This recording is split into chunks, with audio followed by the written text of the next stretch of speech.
Bonjour à toutes et à tous. Ce cours numéro 1 s'intitule Ce Jésus venu d'Afrique, panorama historique général des églises d'expression africaine en Europe. Ce cours s'insère dans un cycle en 6 étapes consacré à l'Europe et au nouveau christianisme africain, étudié et analysé dans une perspective postcoloniale, c'est-à-dire qu'on s'intéresse surtout ici aux églises qui ont été créées en fait après les décolonisations, des églises de réveil, des églises pentecôtistes, charismatiques, prophétiques, évangéliques, portées par des Africains et qui s'exportent aujourd'hui dans le monde entier et notamment en Europe. Premier coup de projecteur, mise en perspective historique.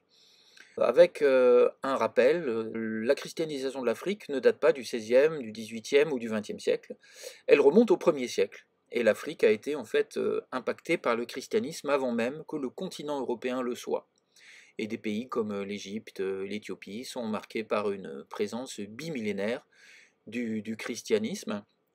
Alors certes, pendant quelques siècles, l'essor du christianisme s'est retrouvé ralenti puis bloqué, notamment sous l'effet de la concurrence religieuse apportée par l'islam qui s'est implanté aussi sur le continent africain. Mais il y a eu ensuite reprise de la christianisation en deux temps, depuis le XVe siècle et ensuite XVIIIe, XIXe et plus encore XXe siècle. Et nous en arrivons au deuxième temps de ce cours, de la décolonisation jusqu'à la mission inversée, pour souligner que, eh bien, peu à peu, le Sud va vers le Nord, du point de vue chrétien, porté par des dynamiques endogènes tout à fait considérables. Regardez ce graphique, hein. On est passé de 9% de chrétiens en Afrique à 57% au cours du XXe siècle. C'est l'occasion de rappeler aussi la richesse des échanges séculaires entre l'Afrique et l'Europe, avec ce beau livre d'Olivette Otélé, African Europeans, un livre traduit en français au printemps 2022. Merci Olivette Otélé.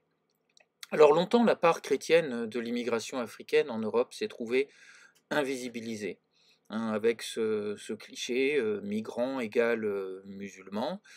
C'est vraiment une idée reçue qui ne correspond pas à la réalité telle qu'on peut l'étudier. Regardez même le Sénégal, un pays très fortement musulman, et bien 5% des migrants sénégalais sont chrétiens. C'est le cas aussi de 12% des migrants venus de Côte d'Ivoire, d'après cette enquête du Pew Forum. En ce qui concerne Madagascar, là on est à peu près à un migrant sur deux venu de Madagascar qui est chrétien. Donc c'est tout à fait considérable. Et le montant est encore plus élevé quand on regarde par exemple un pays comme le Cameroun, où on a là 57% de migrants chrétiens venus du Cameroun. En ce qui concerne la République centrafricaine, qui connaît depuis quelques années des difficultés majeures, eh bien là, c'est 2 migrants sur 3 sont chrétiens, et le montant est encore plus élevé en ce qui concerne la République du Congo. Là, presque tous les immigrants sont considérés comme chrétiens, d'après cette enquête du Pew Forum. Et quand on regarde en fait les migrants présents en France, eh bien on a 40% à peu près de migrants chrétiens.